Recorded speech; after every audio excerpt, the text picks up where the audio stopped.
told, "Behold, the dwelling place of God is with them, and they will be His people, and God Himself will be with them as their God." God in all His glory, making His home in the midst of us, surrounding us and catching up us in His glory for all of eternity. On that Mount of Transfiguration, we're told that Christ's face shined as the sun. But in the new heavens and the new earth, He will exceed the sun in brightness.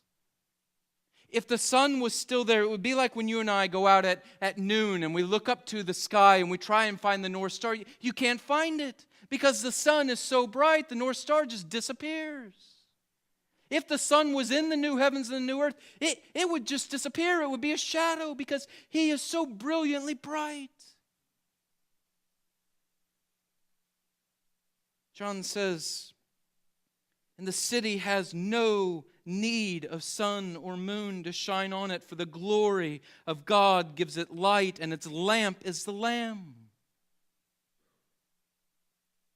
John wrote that. I imagine that he must have been carried back in his mind to the Transfiguration. And yet in the Transfiguration, Jesus' clothes shine with dazzling white light, whereas in heaven, His glory will shine forth and emanate from His entire person without reserve.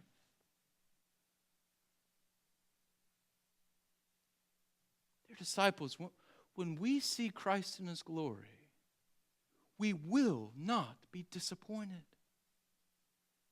This is no supercharged stand-up scooter. And our eyes open from death.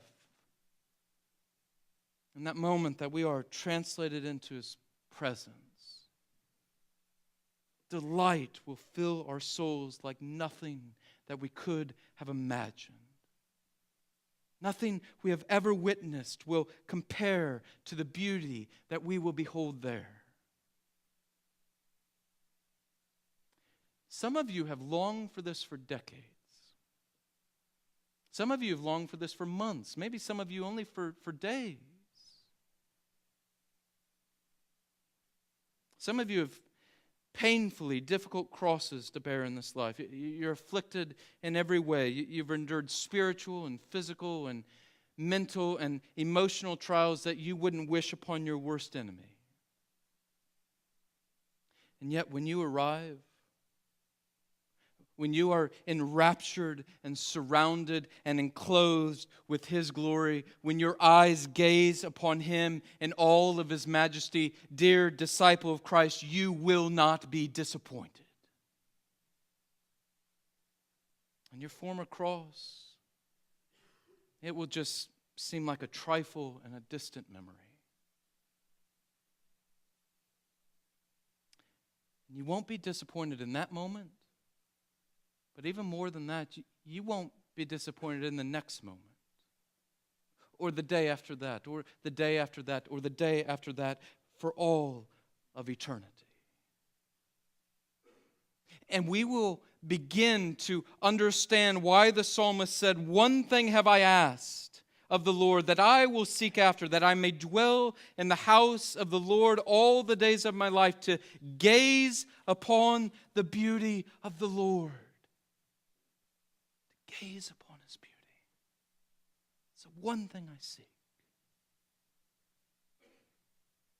You, dear disciple of Christ, will sing the refrain with Peter day after day after day. It is so good to be here.